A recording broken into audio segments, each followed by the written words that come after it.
Guys PFP number 4 को देखो आप, और ये थोड़ा सा इस पर्टिकुलर टॉपिक के अंदर थोड़ा सा सोचने वाला क्वेश्चन है। इतना भी नहीं कि आप बहुत ज़्यादा सोचें, लेकिन बस थोड़ा सा सोच लें, मेरे साथ साथ वीडियो देखें और वीडियो में साथ साथ समझने की कोशिश करें, आपको समझ में आ जाएगा। क्वेश्चन ये बोल रहा है कि if I splash is heard 4.23 seconds after a stone is dropped into a well. एक कुआं है, कुएं के अंदर आपने पत्थर फेंक दिया, तो क्या होगा? पत्थर जब फेंकेंगे तो कुएं की कुछ गहराई भी होगी, तो कुएं के अंदर जाकर गिरा पत्थर, गिरने के बाद कुछ आवाज़ सुनाई देगी, तो वो आवाज़ जो टाइम लगा पत्थर के गिरने और आवाज़ के आने में वो लगा 4.23 सेकेंड। क्लियर समझ लें कि ये जो टाइम है ये पत्थर के जाने में और जो आवाज़ आई है उन दोनों का टाइम जो है वो 4.23 सेकेंड है, दोनों का जोड़ के, है ना। लेट अस सपोज कि मेरे पास ये एक वेल है और यहाँ कहीं इसमें पानी भरा हुआ, तो यहाँ से जब पत्थर फेंका गया है तो पत्थर यहाँ कहीं जाकर गिरेगा। तो अब पत्थर के गिरने में कुछ टाइम लगा, जब यहाँ पर गिरेगा तो स्प्लैश आएगी, उसकी आपको वो कुछ स्पीड से ऊपर को आएगी। जाहिर सी बात है, आवाज़ की भी अपनी एक स्पीड होती है, तो वो कुछ स्पीड से आएगी।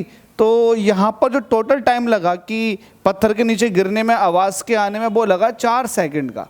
कितना? नहीं, 4.23 सेकंड का, 4.23 सेकंड का। तो लेट अस सपोज कि पत्थर के गिरने में जो टाइम लगा वो लगा T1, और जो साउंड आई है ऊपर को उसको पहुंचने में जो टाइम लगा है ऊपर तक वो लगा है T2। तो T1 प्लस T2 4.23 सेकेंड है। यहाँ पर लिख देंगे सॉल्यूशन कि T1 प्लस T2 ये आ जाएगा 4.23 सेकेंड। ये मैं नहीं कह रहा, अकॉर्डिंग टू क्वेश्चन ये वाली बात प्रूफ है, ठीक है।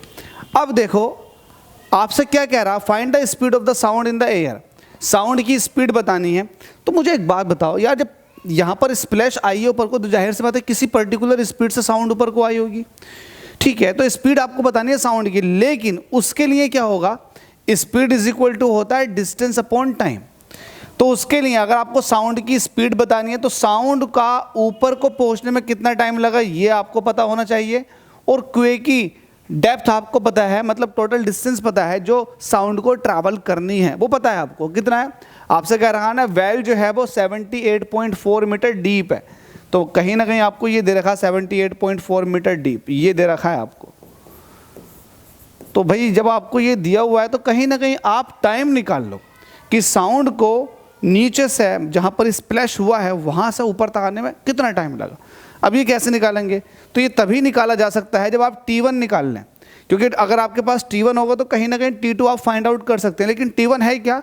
पत्थर को ऊपर से नीचे कुएं के बिल्कुल बॉटम एंड में पहुंचने में कितना टाइम लगा, बस ये है। तो आप कहेंगे 4 स्टोन पत्थर के लिए बात चल रही है। क्या है भाई? अच्छा मुझे एक बात बताओ, जब मैं ड्रॉप करूंगा तो ड्रॉपिंग का केस क्या होता है? जैसे कि ये मेरे पास कोई चीज़ है, इसको ड्रॉप किया, तो जब हम ड्रॉप करते हैं तो इसके पास इनिशियल वेलोसिटी तो कुछ है नहीं क्योंकि ये रुका हुआ है। अब इसको ड्रॉप कर रहे हैं, तो ड्रॉप का मतलब ये है कि आप इनिशियल वेलोसिटी 0 से इसको नीचे को भेज रहे हो, तो इनिशियल वेलोसिटी 0 से ये नीचे की तरफ को आएगा क्योंकि ड्रॉपिंग का केस है। तो स्टोन के लिए यू कितना हो जाएगा? 0। अब मुझे बताओ, अब यहाँ पर ग्रेविटी खींचेगी तो ग्रेविटेशनल एक्सेलरेशन कितना हो जाएगा? 9.8 मीटर पर सेकेंड स्क्वायर, ठीक है। अब यहाँ से आपको T2 चाहिए, सॉरी T1 यहाँ पर आपको चाहिए, तो T1 का आगे लगा दो क्वेश्चन मार्क। अब क्या दे रखा आपको? कहीं ना कहीं ये हाइट दे रखी है, तो h की वैल्यू आपके पास है 78.4 मीटर। इक्वेशन लगा दो, since we know that h is equal to होता है ut plus half gt square. h आपको दिया हुआ है 78.4, u मतलब इनिशियल वेलोसिटी 0 है, तो 0 से किसी की मल्टीप्लाई करो वो 0 हो जाएगा, यहाँ बचेगा हाफ। g की वैल्यू आपके पास 9.8 है, t स्क्वायर ही ऐसे चलता रहेगा। चलो ध्यान दो, इससे इसको काटोगे तो आ जाएगा 4.9, तो मुझे चाहिए टी स्क्वायर, तो T square is equal to हो जाएगा 78.4 अपॉन 4.9।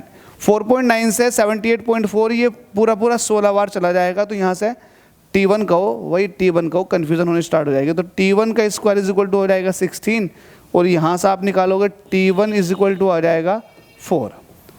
तो T1 आ चुका है 4 सेकेंड। मतलब T1 का मतलब ये हुआ कि पत्थर को इस एंड से नीचे तक पहुंचने में जो टाइम लगा है वो लगे 4 सेकेंड। तो इसका मतलब आपके पास टोटल टाइम दे रखा था, टोटल टाइम दे रखा 4.23 सेकंड। तो कॉमन सेंस की बात है, जब 4 सेकंड नीचे पत्थर को जाने में लग रहे हैं तो 0.23 सेकंड जो है वो आवाज़ को नीचे से ऊपर आने में लग रहे होंगे। तो अगर आप इतना सोच पा रहे हैं ठीक है, वरना आप डायरेक्ट लिख सकते हैं सिंस T1 प्लस T2 इसकी वैल्यू है 4.23 सेकंड, T1 की वैल्यू 4 है तो आप T2 निकाल सकते हैं 4.23 सेकंड। आप ऐसे रहने दो।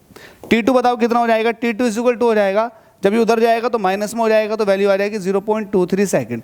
भाई आवाज़ को नीचे से ऊपर तक आने में इतना समय लगा। आवाज़ का समय आपको पता है, आवाज़ कितना डिस्टेंस ट्रैवल करेगी ये आपको पता है 78.4।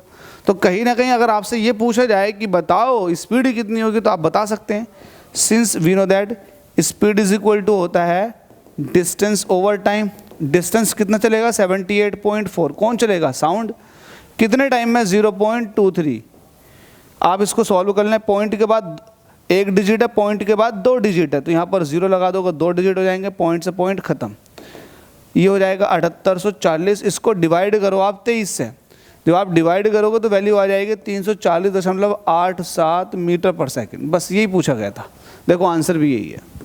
ठीक है, तो यही पूछा गया है कि बताओ स्पीड ऑफ साउंड कितनी है। होप सो समझ में आ गया होगा, डाउट नहीं रहना चाहिए। मेरी पूरी कोशिश है ये इसको समझाने की, एक एक चीज़ कई बार रिपीट की गई ताकि आप लोगों के जहन में अच्छे से बैठ जाए। वीडियो पसंद आए तो चैनल को सब्सक्राइब जरूर करें, वीडियो को शेयर भी कर दें।